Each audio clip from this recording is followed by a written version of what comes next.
Hello friends, welcome to Devbhoomi craze education. Friends, आज हम यहाँ पे अध्ययन करेंगे बाल विकास एवं शिक्षा शास्त्र। ये जो फ्रेंड्स ये मैंने लिया है सोल्व पेपर 2022 का है ये। और यहाँ पे जो 1 से 30 तक के यहाँ पे क्वेश्चंस होंगे। यहाँ पे जो है पेडागोजी क्वेश्चन है, तो पेडागोजी आप देख सकते हैं 1 से 30 तक के क्वेश्चन हमारे पास बनते हैं। सी टेट हो या स्टेट टेट हो या सुपर टेट, कोई भी टेट हो, तो आप इसके लिए जो है यहाँ पे क्वेश्चन बनेंगे। अब फ्रेंड्स यहाँ पे जो है ये क्वेश्चन आप जो है इनके मेन पॉइंट्स आप नोट डाउन भी कर लीजिएगा। मेन पॉइंट जो है यहाँ पे मैं जो है वर्बली यहाँ पे जो है इनको रीड आउट करूंगा। बाकी यहाँ पे फ्रेंड्स, अगर आपने अभी तक चैनल को लाइक शेयर और सब्सक्राइब नहीं किया तो प्लीज चैनल को लाइक शेयर और सब्सक्राइब कर देना। आज का हमारा पहला क्वेश्चन है, विकास के प्रत्येक चरण के लिए सामाजिक अपेक्षा को क्या कहा जाता है। तो विकास के प्रत्येक चरण के लिए सामाजिक अपेक्षा को क्या कहा जाता है, ये हमें बताना है। तो राइट आंसर है ऑप्शन नंबर 1, विकासात्मक कार्य। तो यहाँ पे जो है विकासात्मक कार्य कहा जाता है। मुख्य विकासात्मक कार्य जो है शारीरिक होता है। मुख्य विकासात्मक कार्य शारीरिक है, मोटर या संज्ञानात्मक कौशल है, जिन्हें शारीरिक और मानसिक स्वास्थ्य के लिए महत्वपूर्ण माना जाता है। नेक्स्ट क्वेश्चन है विकास। तो यहाँ पे हमें बताना है विकास क्या है। तो विकास है शरीर के मध्य से बाहर की दिशा में होता है। यानी जो विकास है वो शरीर के मध्य से और बाहर की दिशा में होता है, तो उसे हम क्या कहते हैं, विकास कहते हैं। इस विकास को अधोगामी विकास भी कहते हैं। यानी जो विकास आपके विकास का जो है शरीर के मध्य से और बाहर की होता है, बाहर की ओर होता है, उसे हम क्या बोलते हैं, अधोगामी विकास भी कहते हैं। और इसके अंतर्गत सबसे पहले स्पाइनल कार्ड का निर्माण होता है, फिर हृदय का निर्माण होता है। नेक्स्ट क्वेश्चन है क्वेश्चन नंबर यहाँ पे 3। कथनीय संज्ञानात्मक विकास मध्य बाल्यावस्था तक तेजी से विकसित होता है और फिर ठहर जाता है। मानव मध्य बाल्यावस्था के चरण के बाद नई चीजें नहीं सीख सकते। तो यहाँ पे जो है कथन और तर्क हमारे पास दे गए हैं। अब कथन और तर्क हमें बताने क्या सही है, यहाँ पे क्या गलत है। तो यहाँ पे जो है ऑप्शन नंबर 4 हो जाएगा। ए और आर दोनों गलत हैं। अब कैसे गलत है यहाँ पे हम देख लेते हैं। संज्ञानात्मक विकास जो होता है शैशवावस्था से शुरू होकर बाल्यावस्था तक चलता है। यानी जो हमारा संज्ञानात्मक विकास है कब से, शैशवावस्था से शुरू हो जाता है और बाल्यावस्था तक चलता है। संज्ञानात्मक विकास जो है तंत्रिका विज्ञान तथा मनोविज्ञान का एक अध्ययन क्षेत्र है, जिसमें बच्चों द्वारा सूचना प्रसंस्करण, भाषा सीखने तथा मस्तिष्क के विकास के अन्य पहलुओं पर ध्यान केंद्रित किया जाता है। बालक जो है शैशवावस्था से नई चीजों को सीखता है तथा जीवन पर्यंत नई चीजों को सीखता रहता है। अतः जो कथन ए है और कारण आर है, ये दोनों गलत हैं। नेक्स्ट क्वेश्चन हम देख लेते हैं। विद्यार्थियों का एक समूह अपने खेल के दौरान एक लोकप्रिय नृत्य डैश डैश रियलिटी शो के दृश्य दर्शाता है। 8 वर्षीय सना एक जज के तौर पर दूसरे बच्चों के नृत्य पर टिप्पणी करती है। यह परिस्थिति बच्चों के सामाजिकरण में डैश की महत्वपूर्ण भूमिका दर्शाती है। तो कौन सी भूमिका यहाँ पे दर्शाती है, धार्मिक संस्थान की, मीडिया की, परिवार की, विद्यालय की। तो यहाँ पे जो क्वेश्चन नंबर 4 का राइट आंसर है हो जाएगा ऑप्शन नंबर 3, मीडिया। तो विद्यार्थियों का एक समूह अपने खेल के दौरान जो है एक लोकप्रिय नृत्य रियलिटी शो के दृश्य को दर्शाता है।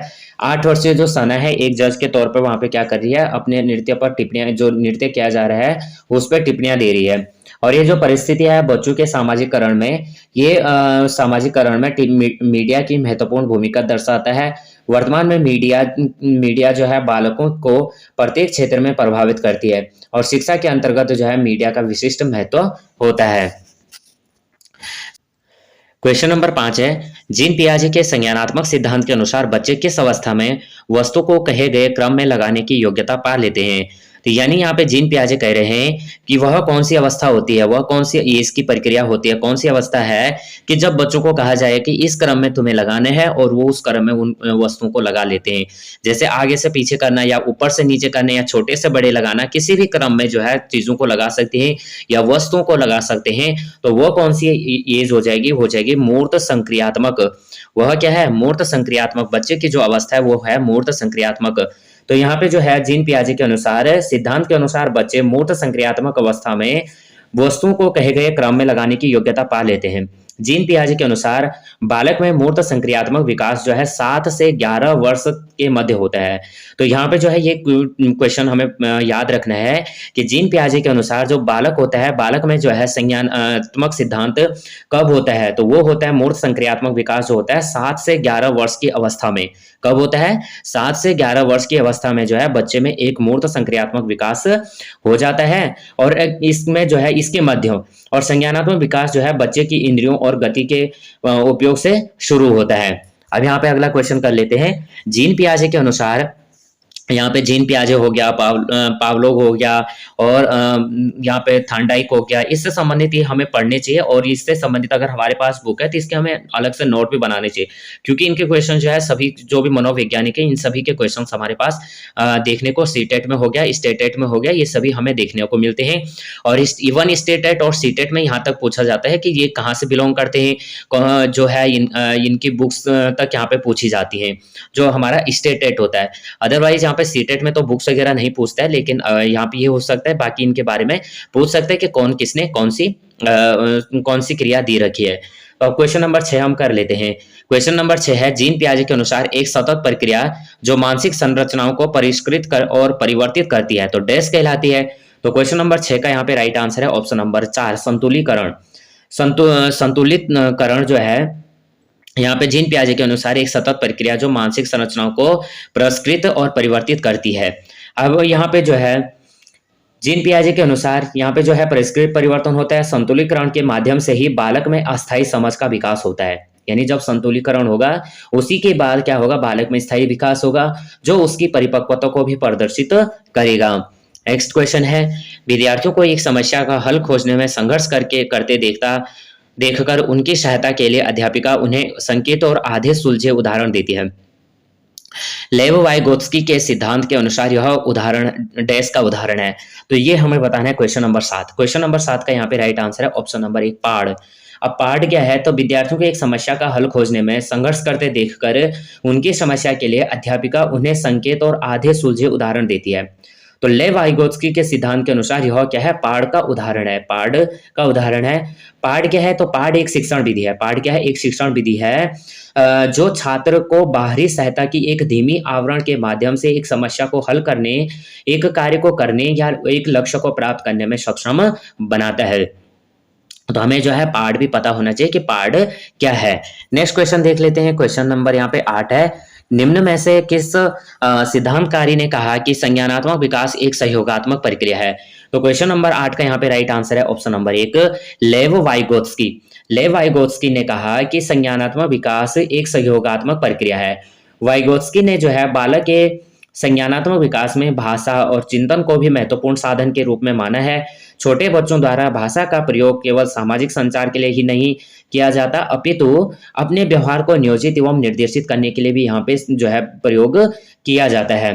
नेक्स्ट क्वेश्चन देख लेते हैं। लॉरेंस कोहलबर्ग के सिद्धांत की एक मुख्य आलोचना है कि, तो क्या है हमें यहाँ पे बताना है, आलोचना क्या दी गई है लॉरेंस कोहलबर्ग ने।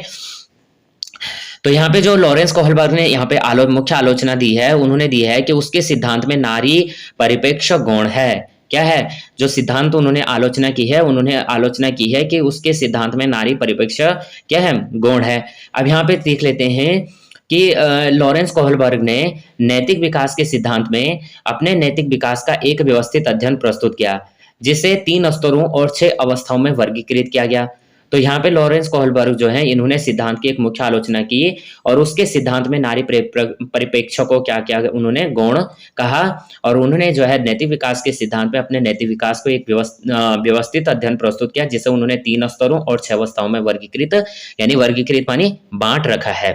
अगला क्वेश्चन हम देख लेते हैं। तो यहाँ पे जो है क्वेश्चन नंबर 9 का राइट आंसर है ऑप्शन नंबर 1।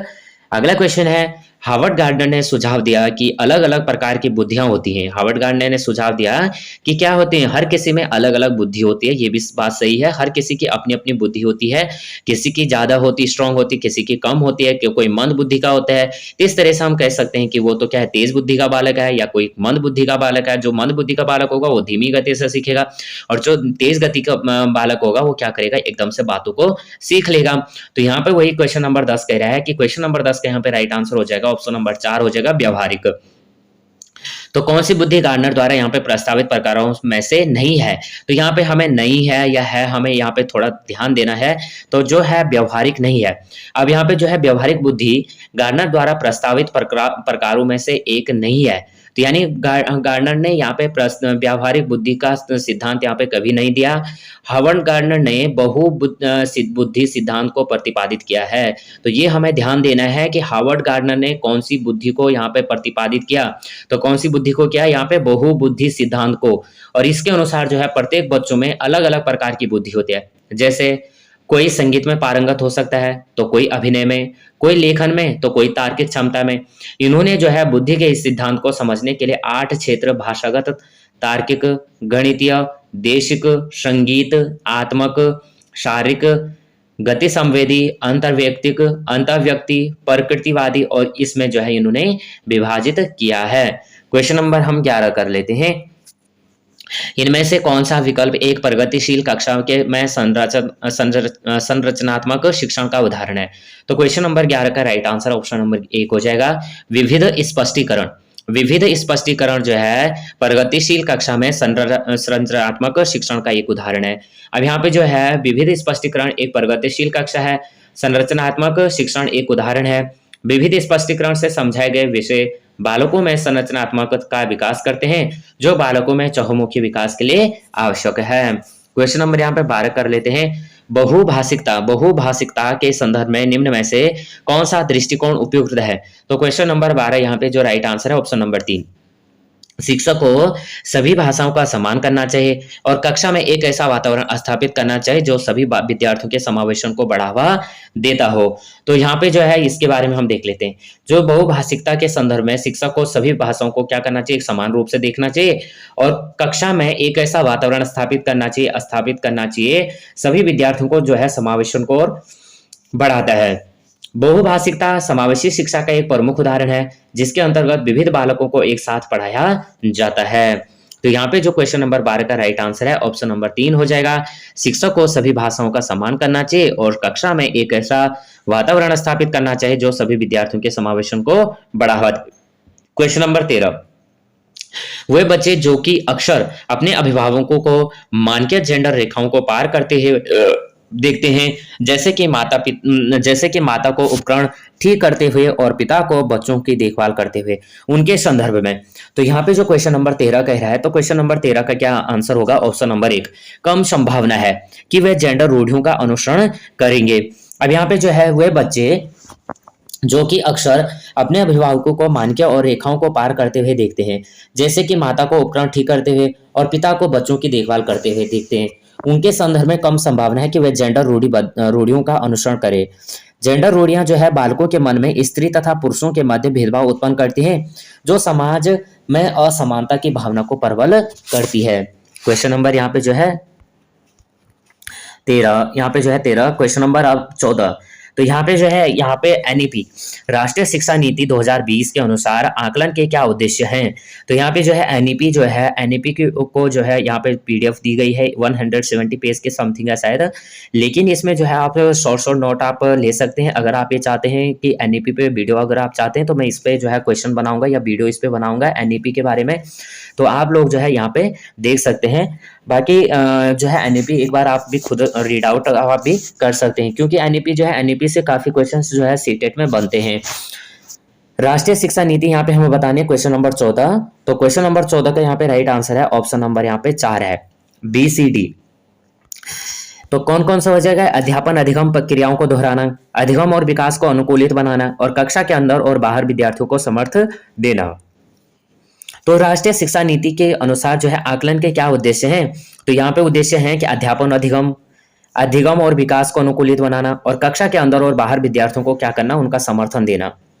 अब यहाँ पे जो है राष्ट्रीय शिक्षा नीति के अनुसार यहाँ पे जो है अधिगम और विकास को अनुकूलित बनाना तथा कक्षा के अंदर और बाहर विद्यार्थियों को समर्थन करना। आकलन के उद्देश्य हैं कि इस नीति द्वारा देश में स्कूल एवं उच्च शिक्षा में परिवर्तनकारी सुधारों की अपेक्षा की गई है। इसके उद्देश्यों के अंतर्गत जो है 2030 तक स्कूली शिक्षा में 100% GER के साथ साथ पूर्व विद्यालय से माध्यमिक स्तर तक शिक्षा के सार्वभौमिकरण का लक्ष्य रखा गया है। तो क्वेश्चन नंबर 14 का यहाँ पे राइट आंसर है ऑप्शन नंबर 4।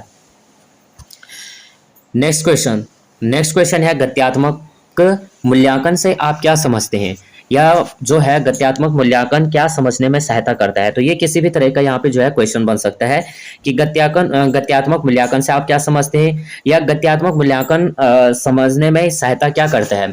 तो क्वेश्चन नंबर 15 का यहाँ पे राइट आंसर है ऑप्शन नंबर 3 कि बच्चे की विशिष्ट अधिगम आवश्यकताएं। बच्चे की विशिष्ट अधिगम आवश्यकताएं यानी जो बच्चे की विशिष्ट अधिगम है, यानी अधिगम का मतलब क्या होता है, सीखना।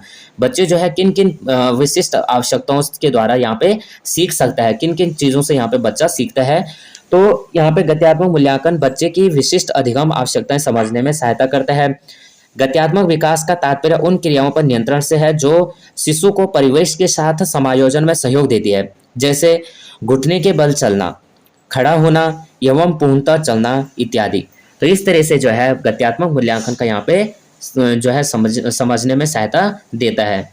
क्वेश्चन नंबर 16 है यहाँ पे, प्रतिभाशाली विद्यार्थियों के सफल समावेशन हेतु एक अध्यापक को डैश क्या करने से बचना चाहिए। तो क्वेश्चन नंबर 16 यहाँ पे कह रहा है कि जो प्रतिभाशाली बच्चे हैं तो विद्यार्थियों के सफल समावेशन के हेतु एक अध्यापक को निम्न में से क्या करने से यहाँ पे बचना चाहिए।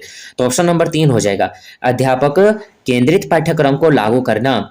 तो प्रतिभाशाली विद्यार्थियों के सफल समावेशन हेतु एक अध्यापक को अध्यापक केंद्रीय पाठ्यक्रम को लागू करना चाहिए।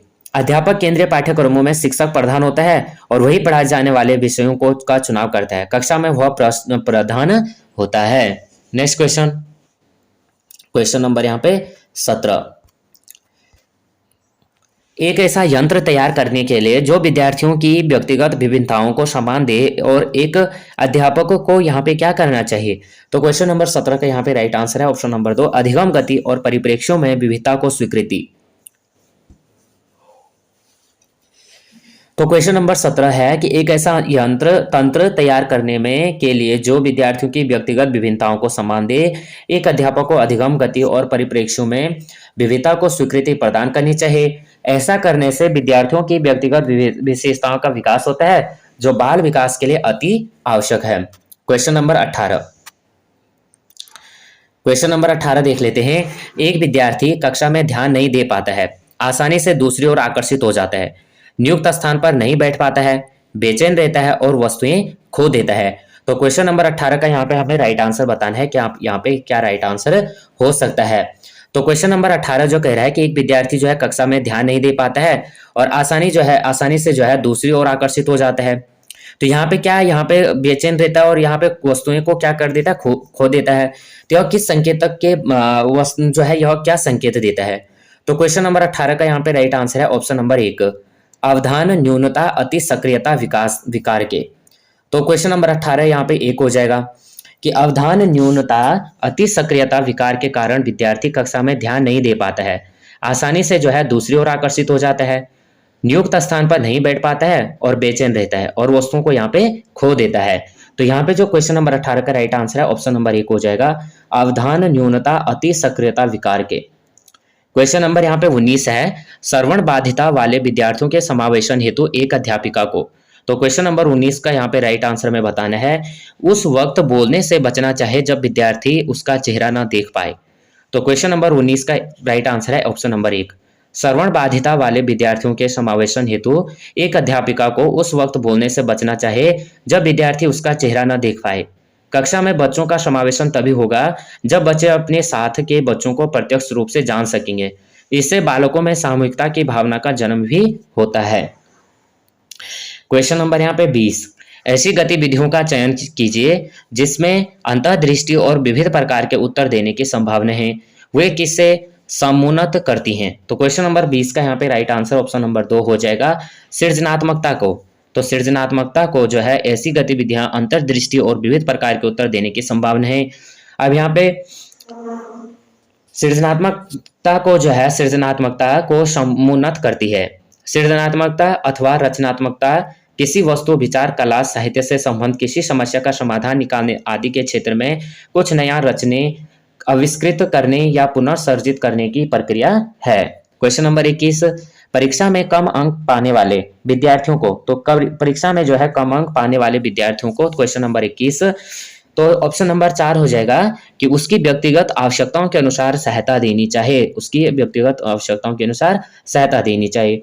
अब यहाँ पे जो है परीक्षा में कम अंक पाने वाले विद्यार्थियों को उसकी व्यक्तिगत आवश्यकताओं के अनुसार सहायता देनी चाहिए।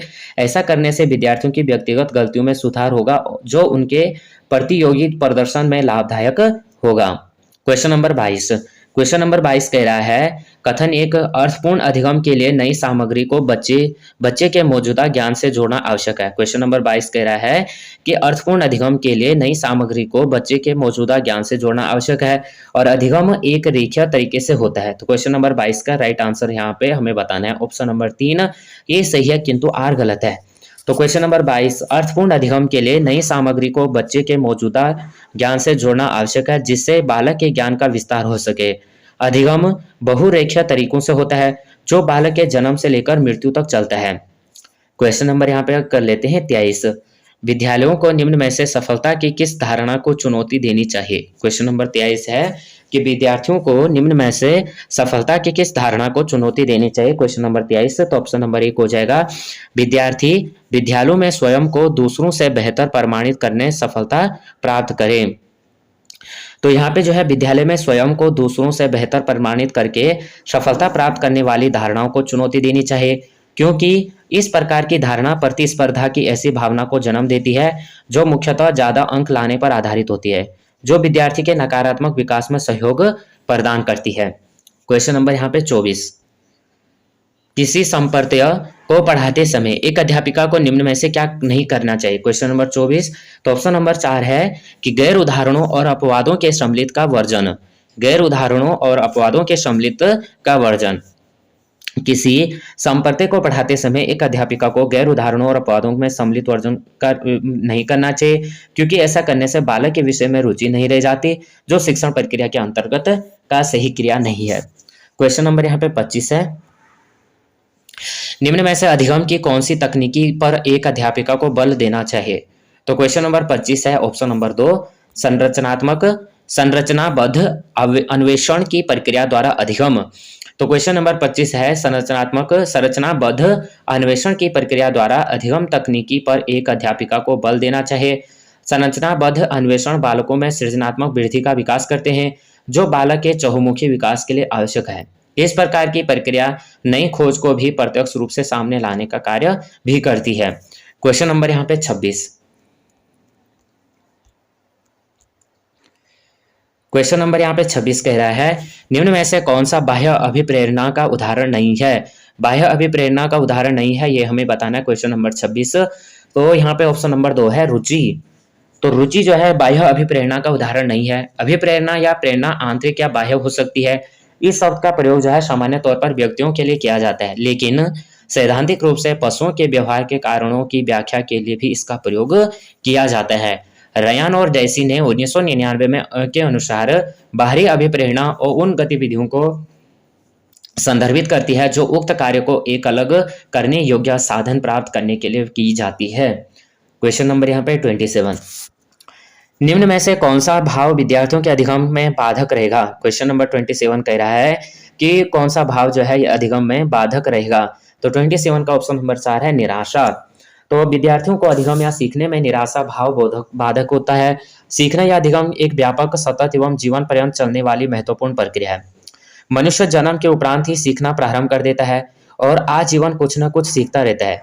धीरे धीरे वह अपने को वातावरण से समायोजित करने का प्रयत्न करता है। प्रसिद्ध मनोवैज्ञानिक E.S. थॉर्नडाइक ने सीखने के लिए नियम का प्रतिपादन किया, जिनमें मुख्य नियमों के अंतर्गत तत्परता का नियम, अभ्यास का नियम, उपयोग का नियम और प्रभाव का नियम प्रमुख है। Question number 28। एक कक्षा में जल संप्रदाय पर चर्चा के दौरान एक बच्चा कहता है कि पास वाले नाले के गद्दे पानी का संदर्भ देता है। बच्चे की इस भ्रांति पर अध्यापिका की क्या प्रतिक्रिया होनी चाहिए। तो यहाँ पे जो क्वेश्चन नंबर 28 है, तो एक कक्षा में जल संप्रदाय पर चर्चा के दौरान एक बच्चा कहता है कि जल जो है रंगहीन नहीं है। अध्यापिका द्वारा पूछे जाने पर वह उसके घर के पास वाले नाले के गंदे पानी का संदर्भ देता है। बच्चे की इस भ्रांति का अध्यापिका की प्रतिक्रिया यह होनी चाहिए कि उसे इस जवाब को अपना लेना चाहिए और जल के रंगहीन होने का तर्क बताना चाहिए। शिक्षिका द्वारा बच्चे को जल के गुण और इसकी विशेषताओं को भी बताना चाहिए। तथा यह भी बताना चाहिए कि नाले का जल जो है प्रदूषण के कारण गंदा हो गया तथा वह देखने में रंगहीन नहीं लगता है। तो यहाँ पे जो क्वेश्चन नंबर यहाँ पे 28 है, क्वेश्चन नंबर 28 का राइट आंसर है ऑप्शन नंबर 3। इस जवाब को अपना लेना चाहिए और जल के रंगहीन होने का तर्क बताना चाहिए। अधिगम का सामाजिक संरचनात्मक उपागम निम्न में से किसकी महत्ता पर बल देता है?